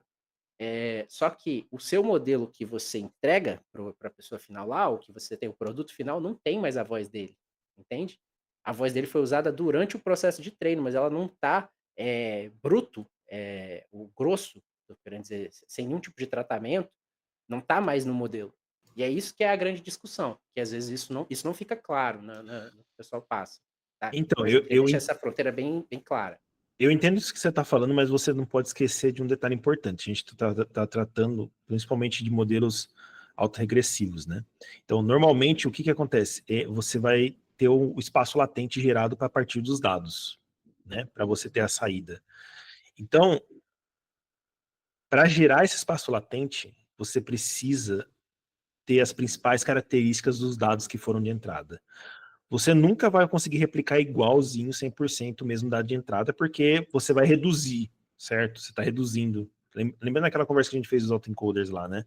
Você está reduzindo o espaço, certo? Você está reduzindo o input para um espaço menor.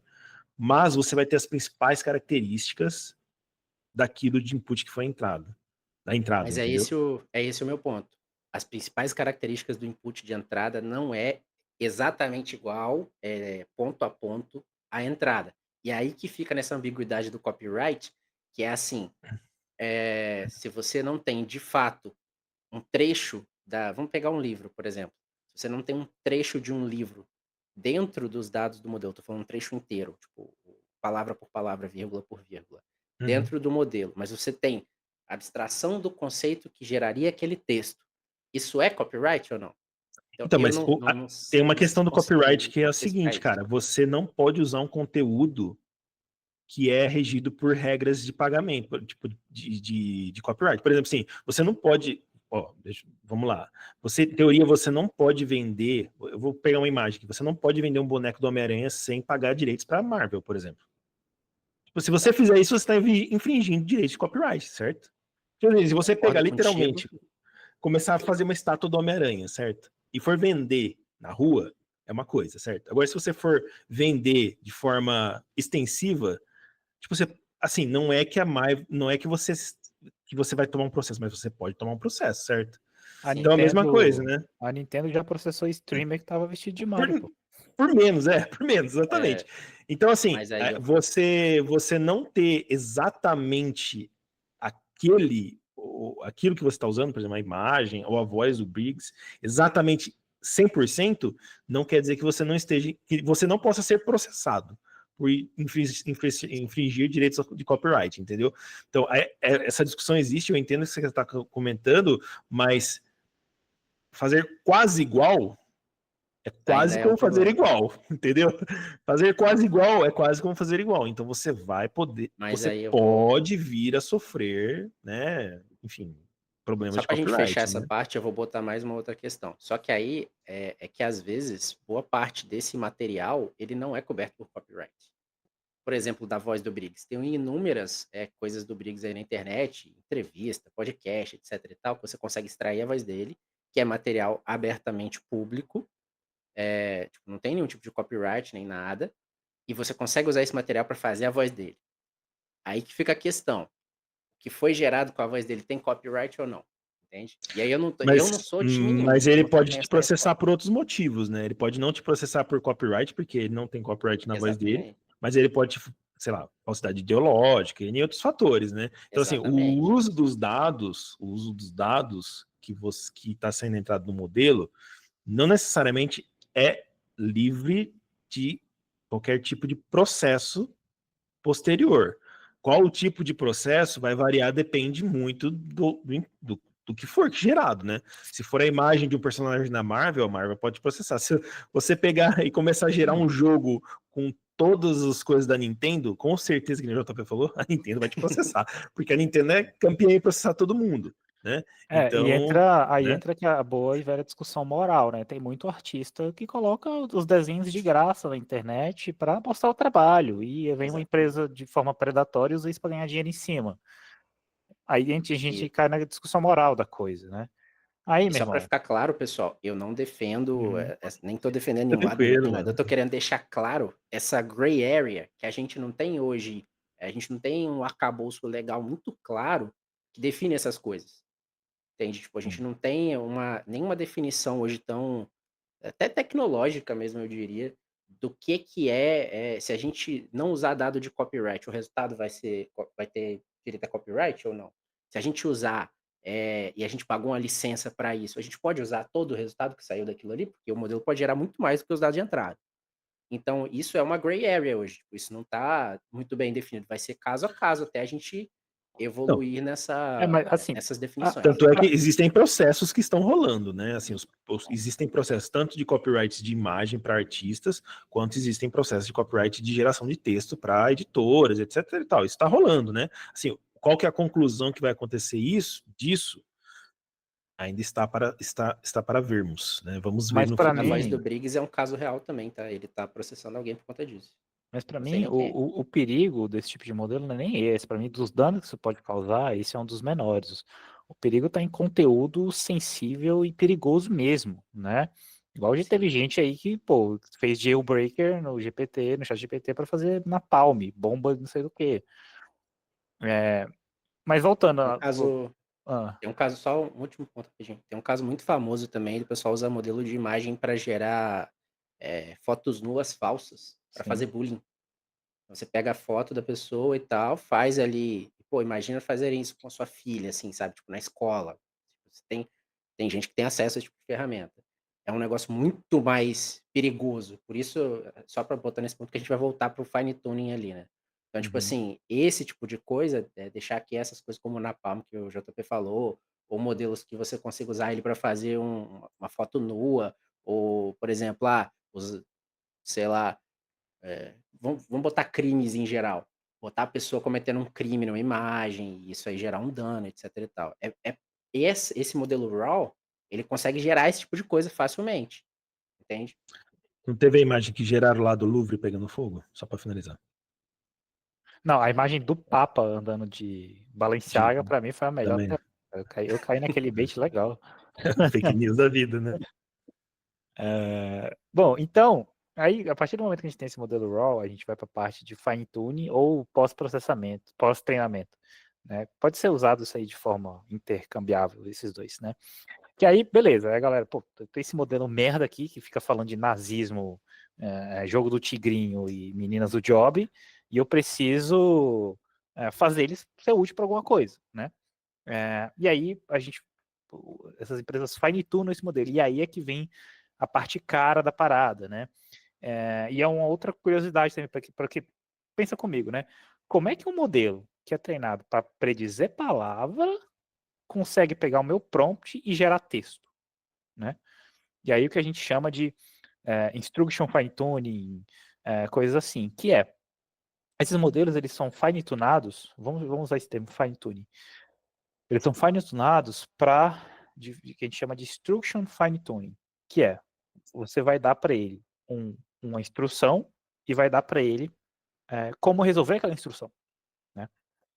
E aí é que vem um problema, de novo, pós-capitalismo e distopia, que é o seguinte: para você gerar esse par de instrução e como resolver a instrução, é caríssimo, né? Porque quanto mais complexo for aquela instrução e aquela solução, mais especializada tem que ser a mão de obra e mais complexo é como resolver aquilo. E o mais importante, às vezes tem mais de um jeito de resolver aquilo lá, né? E aí, por exemplo, vazou de um tempo atrás aí que a OpenAI estava pagando, sei lá, 50 cents, $1 a hora do pessoal que fazia esses labelings, né, que fazia isso. Obviamente para coisas extremamente triviais, né, não é ultra especializado, pessoas ultra especializadas, enfim, pessoas pobres mesmo que estavam precisando de dinheiro. E você pega esses conjuntos para justamente fine-tunar esse modelo, fazer ele, entre aspas, esquecer aquele dado raw e polir ele para ser de específicos de chat, para obedecer instruções, resolver problemas de fato, né? E aí, pô, aí o open source já começa a falhar um pouco, porque é muito caro, que eu falei, você fazer Sim. isso, é muito trabalhoso, tá? É muito tempo. E aí, beleza. Aí, que eu falei, para cada par desse, às vezes não é só uma solução. Aí você tem que ranquear por preferência, que a gente pode falar depois de reinforcement learning com human feedback, né? E aí entra toda uma parte de alinhamento, que é um pós-treinamento, um fine-tune bem mais complexo, que é o que de fato faz os modelos serem bons ou não, serem alinhados ou não, né? E com isso, com esses 2 ou 3 passos, a gente tem o que hoje a gente conhece como ChatGPT, como Claude, como o Gemini, né?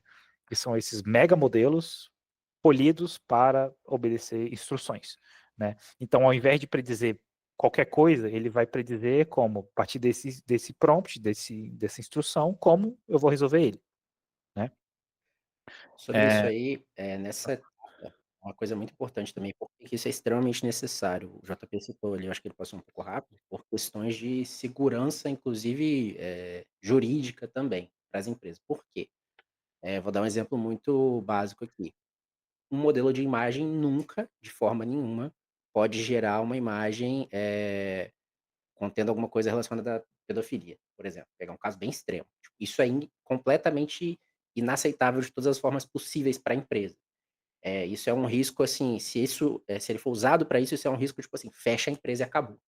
É nesse nível. Então, essa etapa é essencial para que isso não aconteça, nunca. Esse alinhamento, sabe? E esse alinhamento também, e tem uma outra questão associada a isso aí, que é para você chegar nesse ponto, nesse caso, retirar esse caso extremo, você tem que fazer o modelo produzir imagens nesse sentido, e você vai ter que ter um labeling dessas imagens falando, olha só, isso aqui não, isso aqui pode passar, isso aqui não pode passar. Isso aqui é absurdo, isso aqui não é absurdo. Mais do que a preferência, isso aqui de maneira nenhuma pode passar, por exemplo. E tem muito isso. E aí também, por exemplo, nessa questão do labeling manual, isso é feito com pessoas. Então você tem pessoas sendo expostas a textos absurdos, tem pessoas sendo expostas a textos relacionados a nazismo, por exemplo, pessoas sendo expostas a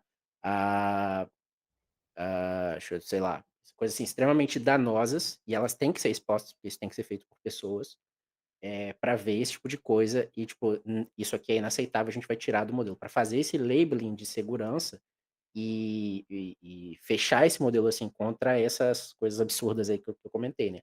Tipo, e só tem como fazer isso com, recurso e tempo, suficiente. Por isso que entra nessa parte, mais industrial da parada e tal.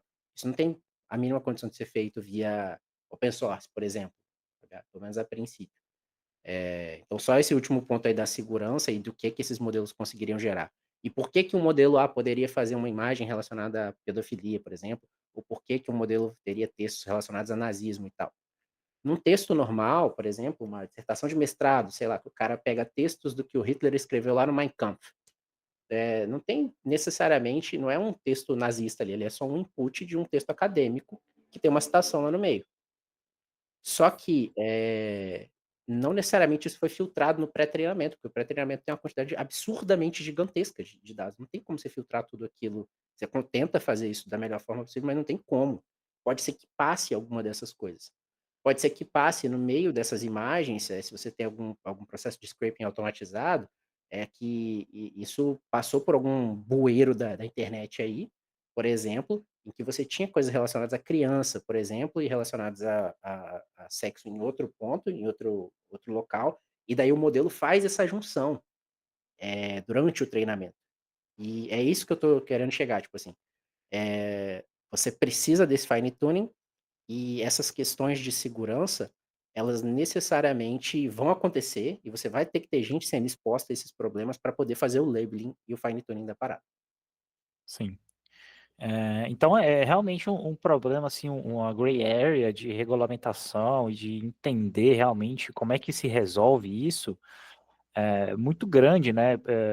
E aí é que entra no ponto que eu sempre bato, né? Porque as pessoas elas gostam de reclamar como se, pô, não tem solução, tem que parar de fazer. Não, cara, não tem que parar. A gente tem que, primeiro, entender o que precisa ser feito, pô, regulamentar e fazer, cara. Porque querendo ou não, esse tipo de modelo pode avançar a humanidade, se for usado direito, cara, em anos, décadas, cara, às vezes Já até está avançando, né? séculos. Então, ao invés de, pô, não, só ficar batendo, que não eu falo no primeiro episódio, ficar ouvindo o que o seu web comunista fala dessa bosta aí, cara, é pensar e entender, pô, como é que resolve esse problema aqui direito, sabe? A gente não pode, obviamente, aceitar qualquer coisa que falam, que o Vale do Silício fala, mas também não pode simplesmente ignorar e não fazer. Precisa ser feito. O ponto é como? E fazer de forma segura, uma forma decente, fazer de uma forma humana, resolver esse problema.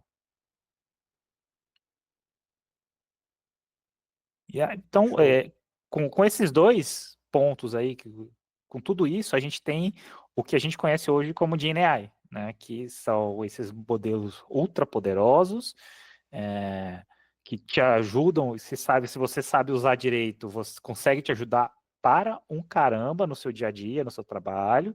Como eu falei, é uma ferramenta só é tão boa quanto quem usa. Se você não está usando direito, está passando raiva aí, o problema está no usuário, não está na ferramenta, né? Então, são ferramentas ultra poderosas que ajudam a gente a resolver bastante coisa. E com todo esse contexto, é o mundo que a gente vive hoje. Uma pré-distopia, talvez? Quem sabe? Um pré-cyberpunk? Não sei, né? Possível. Vamos ver. Não, tá longe ainda, né? Tá muito pré ainda, né? É o pré do pré, né? Quase. Rapaz. Pra ter uma distopia tão grande assim, acho que demora um pouco, cara.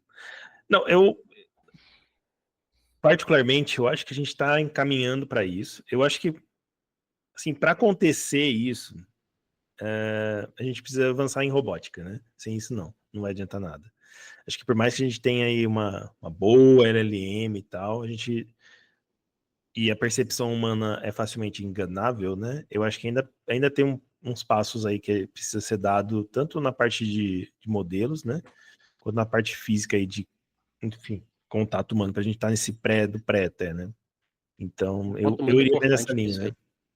Um ponto muito importante nisso daí é que, e agora eu vou botar até um pouquinho da minha experiência, né, nesse sentido, é que é o seguinte: quando a gente trata de um modelo que está puramente no mundo aqui computacional, bem dentro de um computador só, digamos assim, não tem uma interação física, com nada, a gente tem muito mais espaço para errar, sabe. A gente pode fazer um texto absurdo e corrigir ele, a gente pode fazer uma imagem merda, a gente pode fazer um vídeo que fica uma porcaria, etc e tal, nesses modelos de IA generativa. Quando a gente vem para o mundo real, tô falando aqui tangível, as coisas, os stakes são muito mais altos. Quando Sim. você pega, por exemplo, um robô que tem, a OpenAI, se não me engano, recentemente fez o anúncio de um desses robôs cortando banana, sei lá, era fazendo alguma coisa manual, não lembro o que que era. Esse tipo de robô, esse tipo de coisa, geralmente, na indústria, ele é feito parcialmente com modelos de inteligência artificial, por exemplo, para reconhecer imagem, para fazer algumas coisas, algumas tarefas bem específicas, Uhum. mas, o controle dele, físico, quase que em outro campo, porque você não pode deixar isso solto numa inteligência artificial para lidar, porque você tem o que seria o equivalente a uma alucinada do modelo num texto, ou uma imagem merda, por exemplo, poderia ser o equivalente a um robô que está andando do seu lado, em vez dele dar um passo para frente, ele te dá um chute. Só que pensa num robô de 200 quilos te dar um chute. É um pouco perigoso demais. Então, por isso que na robótica, geralmente, no contato que eu tive, essa parte do controle do robô, o que que ele faz, como é que ele interage com o ambiente, ela é muito procedural, sabe. Ah, qual é o processo de levantar a mão? Ah, ela tem que levantar o braço até tal ângulo, com tal força. Eles têm como sentir, por exemplo, a força que o robô está fazendo em alguma Uhum. coisa via os parâmetros elétricos de um motor, por exemplo. Então, se o motor está consumindo uma potência muito alta, geralmente é porque ele está fazendo força a mais. Então, o cara só nos parâmetros elétricos, ele consegue saber a força que o robô está fazendo. E daí ele coloca, não, ele pode fazer no máximo 2 quilos de força aqui nessa parede para poder andar, por exemplo, para poder Sim. fazer uma atividade. Isso não entra, você tem que ter uma camada de interface muito boa com os modelos de inteligência artificial que vão controlar esse tipo de coisa. Porque essa interação, ela tem que ser procedural, por regra, assim, pelo menos até hoje, né. Eu Uhum. nunca vi nada que é controlado diretamente por AI, de forma geral. Tem até algumas coisas, por exemplo, que dá para ser resolvidas, por exemplo, alguns problemas com pêndulo. O cara pega múltiplos pêndulos e empilha eles na vertical. Tem alguns sistemas de controle específicos, assim, não sei se vocês já viram, são muito legais e tudo. Só que, por exemplo, para esse tipo de robô funcionar, você tem que dar um isolamento de 2 metros, você não pode chegar perto, porque pode acontecer alguma merda, o motor pode do nada, dar um feedback aleatório e te machucar, entende. Entendi. Então, tem questões ali, quando você sai do mundo, eh, Vai puramente para o mundo tangível, né? Vai para o físico, né? é, e são, assim, questões muito graves, muito sérias. Aí Agora, eu acho difícil isso substituir o trabalho humano, assim, significativamente para os trabalhos manuais e coisas assim. Mas, pô, um trabalho intelectual, como auxiliar, é grande ferramenta, sabe. eu não sei se o distópico que o JP está querendo dizer aí é, por exemplo, estilo agente. Tá aí. isso é bem mais provável de acontecer a curto prazo, né? Então, esses chatbots que a gente tem já estão nessa linha aí.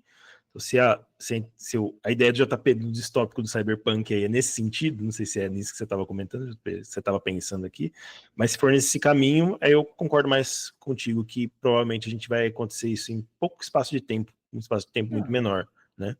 O que eu falei é no sentido cyberpunk mesmo, low life é high tech. A gente vai ter, pô, super modelos fazendo super coisas e enquanto a vida tá uma bosta.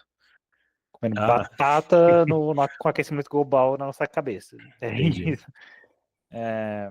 Mas assim, nessa pauta de robôs aí, eu acho que, cara, as primeiras profissões que vão ser substituídas é a profissão de mid-level, de trabalho intelectual mid-level, que é, pô, gestores, pessoa que fica ali no meio.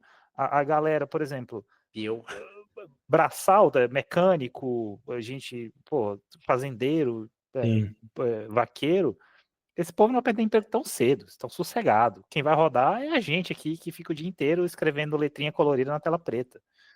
Tá ferrado. Tá mais fácil mesmo. Até porque tem a questão nem só se é possível, né? Se é economicamente vantajoso fazer essa transição também.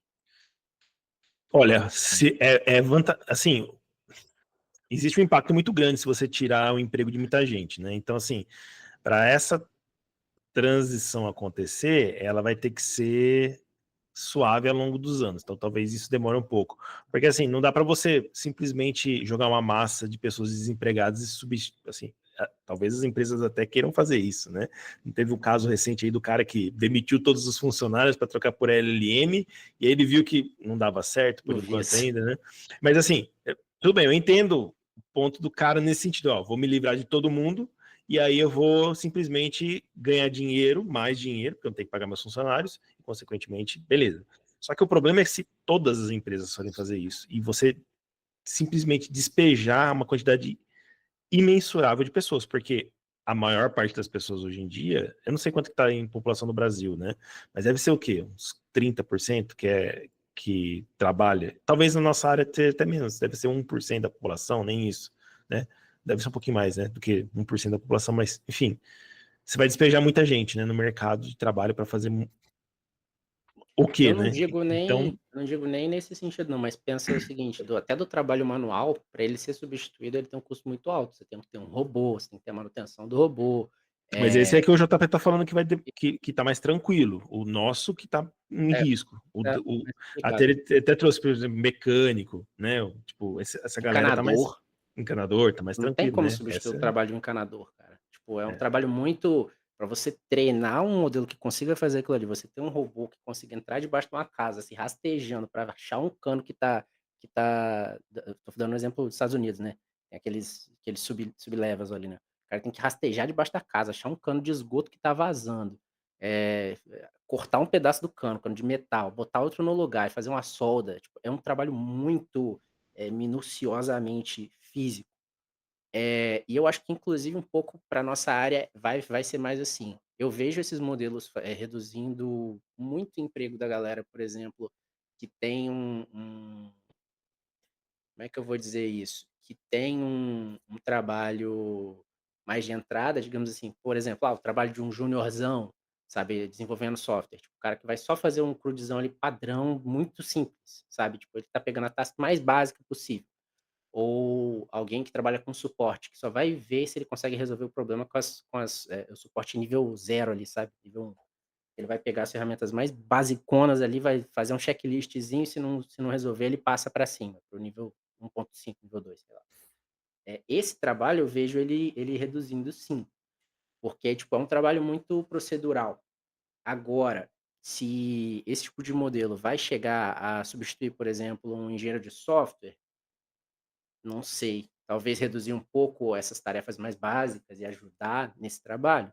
Acho que sim, sabe. Mas tem profissões que vão sim ter problema, eu acho. Agora falando sério, a minha aposta é que nós vamos nos tornar, a gente vai cuidar de arquiteturas e workflows. Então a gente vai desenhar o que vai ser feito e mandar esse tipo de agente executar. Mas a gente ainda vai ter que ter o trabalho de pensar, de elaborar a arquitetura, de entender a regra de negócio, etc. Mas codar mesmo, eu acho que vai reduzir drasticamente nos próximos anos aí. Eu acho que isso aí inclusive tem implicações bem complicadas que, por exemplo, para você como é que você avalia um trabalho que você não sabe fazer, sabe? E por que que eu estou falando isso? Isso é muito característico para mim, se a pessoa, por exemplo, usa ou é muito dependente do uso de modelos para fazer um trabalho de engenheiro de software, por exemplo, pegar um caso mais, simples. Essa pessoa, ela precisa, no mínimo, conseguir fazer um trabalho igual ou melhor do que aquele que o modelo está desenvolvendo para conseguir avaliar o trabalho do modelo. Eh, se essa e aí, como é que a pessoa desenvolve essas capacidades se ela não está no dia a dia fazendo isso? Entende? Isso aí já é um outro problema. Então, mas aí você cai sempre aquela questão, né? O que importa, o processo ou o resultado? As empresas querem o resultado e não o processo. Então, o resultado, você não precisa saber o processo para o resultado sair, porque o modelo vai gerar o resultado correto. Então, se o modelo está gerando o resultado correto, Mas você não precisa saber o processo, se o isso é resultado o está happy certo. path. Isso é o happy path. Tipo assim, Mas se você tiver um modelo muito bom que faça isso, então, mas aí você tem que ter um modelo absurdamente bom para minimizar o máximo possível essas ocasiões onde ele dá de fato problema, e daí você vai gastar energia nessas partes em que ele dá problema. então, Então a mas questão aí é cai naquela. O que nós comentamos na semana passada, né? Na semana passada, não, no último episódio. Não foi semana passada, mas tudo bem. No último episódio, que se o modelo, ele. A busca é essa, né? A busca final é essa. Um modelo que faça isso e que só retorne o resultado, né? um modelo mais O processo, autossuficiente. o que ele possa explicar o processo. E hoje em dia, se você, em teoria, porque na prática não é bem assim ainda, mas em teoria você poderia perguntar o processo que chegou ali. Ele vai gerar alguma coisa, que não necessariamente é o processo, né? Acho que cai nisso que a gente até estava comentando no grupo nosso do Chain of Thought, né? Então, mas qual é o processo, né? Então, assim, se a nossa preocupação é o processo, como ser humano, para entender o processo, então o modelo tem que saber explicar o processo que chegou ao resultado. Se o que a gente quer é o resultado, a gente não precisa explicar o processo. Né? Eu chego a acreditar que nisso que o JP comentou, na maior parte das vezes que nós estamos discutindo também aqui, na maior parte das vezes não vai importar o processo, só vai Não importar o importa, cara. resultado. Não importa. Exatamente. Concordo com Querer ficar Né? discutindo linguagenzinha, nomenclatura de Exatamente. variável, Não isso é importa. coisa de dev, cara. Coisa Você de quer saber o dev. Dev é resultado. engenheiro. Pô. Se eu chegar para você e falar assim, pinte um botão na tela, não importa se você fez com Java, com JavaScript, com não sei o quê. mas aí O botão foi pintado? Foi, beleza, a gente tá entendeu? pensando muito limitado ao código, por exemplo. E a Não, cara, gente eu acho que a gente eu não tô tá pensando em tudo, cara. Eu vou chegar para você e falar assim, escreva um livro. Você vai escrever o livro para mim, entendeu? O resultado tá feito. mas Eu não aí eu preciso vou saber o que você você pensou a respeito. A história tá pronta, entendeu? Eu quero a história você só. Eu não quero isso, o como chegou na o happy história, path, entendeu? isso para mim é o happy path. O problema é os casos onde a gente não tá nesse caminho feliz aí, né. Por exemplo, vamos usar modelos de machine learning todos os tipos de modelo aí que a gente tá falando. Para direito, por exemplo, para utilizar como um legal advisor, me fugiu o termo agora, conselheiro legal ali, que vai ajudar um advogado e tal. Isso pode gerar no trabalho que o modelo está fazendo, por exemplo, ele pode gerar no seu processo, que ele está ali, atendendo, uma abertura para depois gerar uma apelação, por exemplo, pode gerar uma abertura, ele pode ter alguma microfalha, digamos assim, alguma falha que não seja visível a princípio, e que depois vai gerar problemas. Da mesma forma, isso eu estou dando o exemplo do direito. Da mesma forma, no caso do software é a mesma coisa. Você pode, pinta um botão na tela aí, ok. E aí ele vai lá e bota um bug que fica escondido, você não viu. E depois de muito tempo você vai ver as consequências disso, que às vezes podem ser sérias. No caso de uso médico, por exemplo. Se você tiver um modelo só para diagnóstico, show, não tem problema. Mas e se esse modelo começar já a dar sugestões de tratamento, por exemplo? As coisas ficam um pouco mais complexas. Eu não estou falando que eu não acredito que esse seja o caminho que a gente está indo, eu acredito que esse seja o caminho que a gente está indo. mas muito mais do que o resultado, às vezes esses colaterais aí, podem ser muito caros, sabe. Qual é o custo da gente fazer um sistema inteiro gigantesco baseado só em modelos de código, por exemplo? A gente não sabe hoje É o assim, Lucas, prático. o custo é a vida das pessoas, né? Então, se o custo é a vida das pessoas, é um custo alto. Se o custo não é a vida das pessoas, as empresas não vão se importar com isso. Eu tô falando isso porque a gente já teve Mas às vezes o casos. custo é dinheiro. Não, tudo bem, mas aí o dinheiro vai ser recuperável. Mas o que eu quero dizer assim é o seguinte, porque já teve casos de, por exemplo, de equipamentos que a empresa faliu, óbvio, né? Mas outras empresas surgiram. Só que as vidas foram perdidas de pessoas. E isso sim custou caro, de verdade, entendeu? Então, assim, o custo, eventualmente, vai ser das vidas perdidas. Que vai acontecer, não tenho dúvidas, né? De pessoas que nem se falou de tratamento. Cara, com o que a gente tem hoje, e aí assim, isso que o JP está falando, eu imagino que seja distópico, né? Que vai demorar alguns anos ainda para acontecer.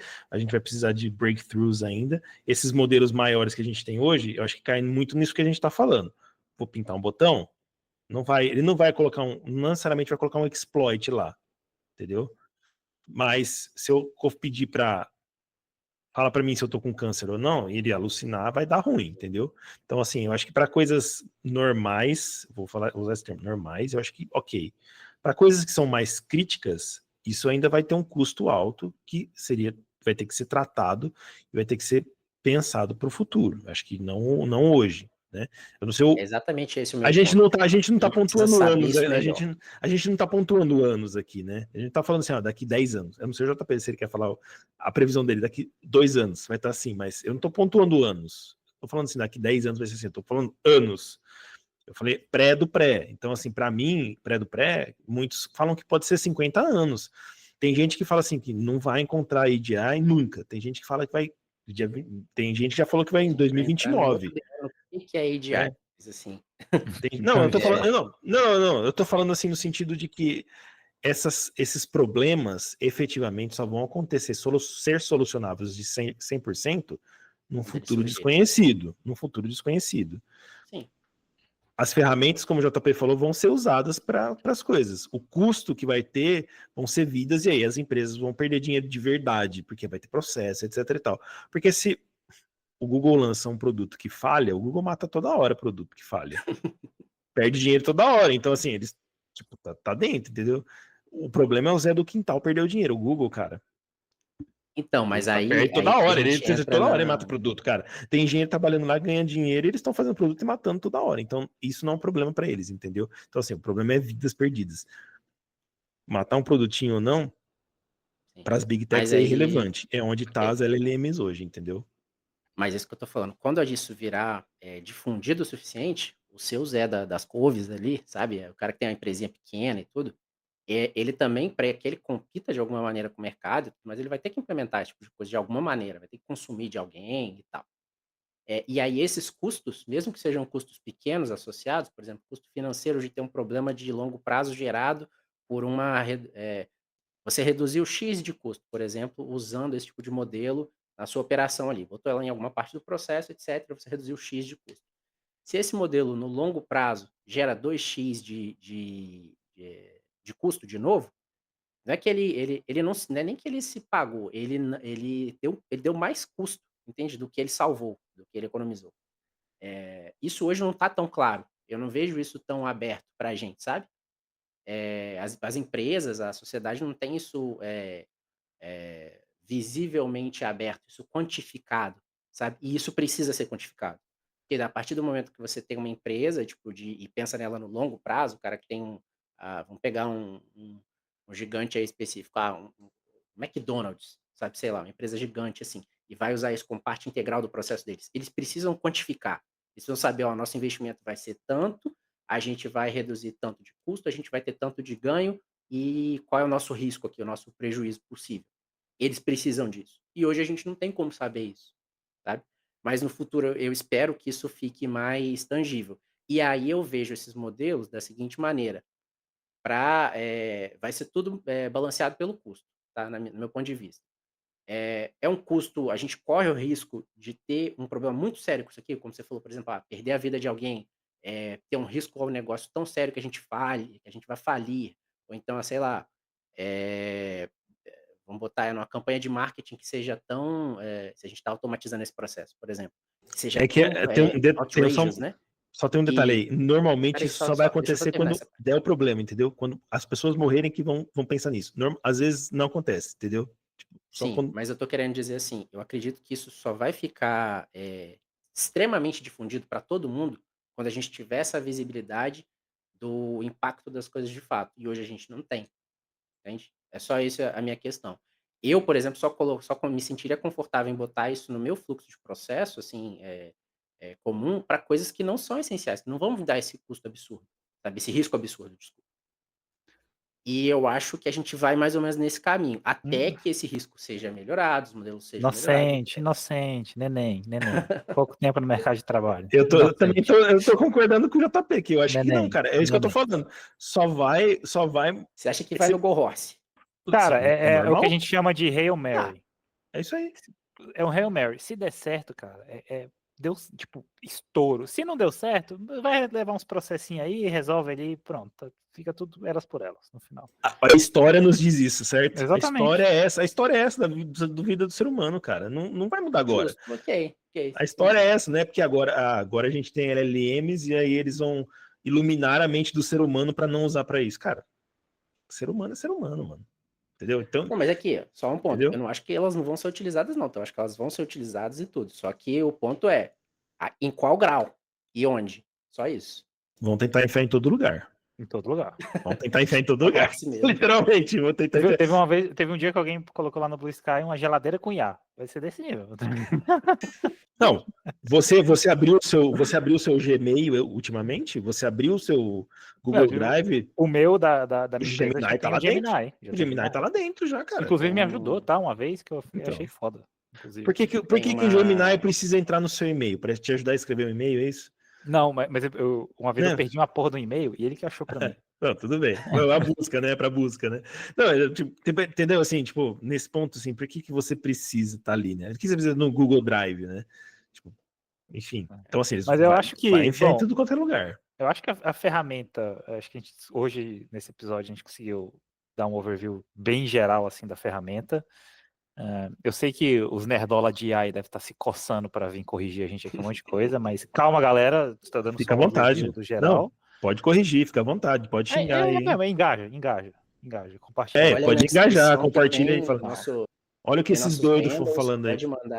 pode mandar para os amiguinhos para falar mal, fica à vontade. Se quiser vir aqui falar a correção também, a gente tá convidado, é só entrar em contato com a gente. Não, se fizer a correção, se fizer a correção respeitosa, a gente cita aqui, não tem problema, tá? E se for o caso, já adianta, se dependendo não da for pessoa, do nível respeitosa, de...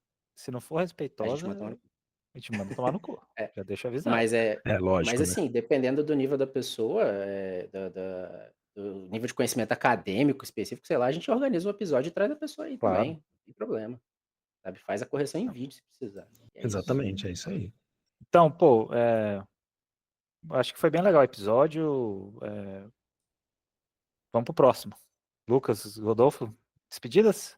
Coisas pra caramba. Quer ir primeiro, Lucas? Manda bala. Cara, eu tinha uma coisa aqui para recomendar, mas acho que eu não vou recomendar agora não.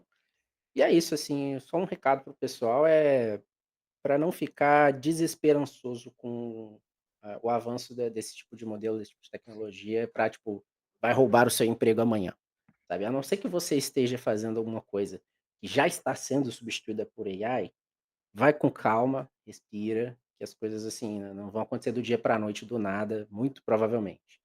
Mas é isso, assim, meu recado sempre no sentido de reduzir o desespero da galera aí.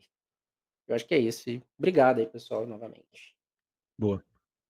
Rapidão aqui, menção honrosa aí ao nosso amigo Júnior em vários sentidos aí no Blue Sky, que pediu aí, o JP até trouxe aí do DeepSeek aqui.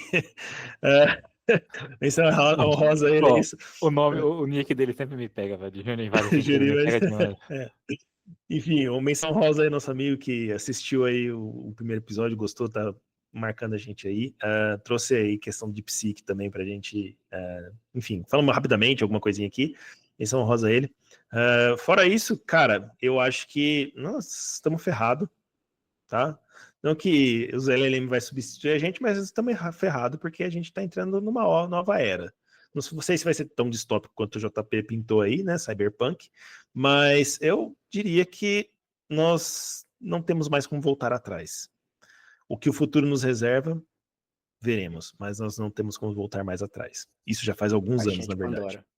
Exatamente. Vai todo Mas é mundo isso. dormir com essa reflexão agora. É isso aí. Um abraço.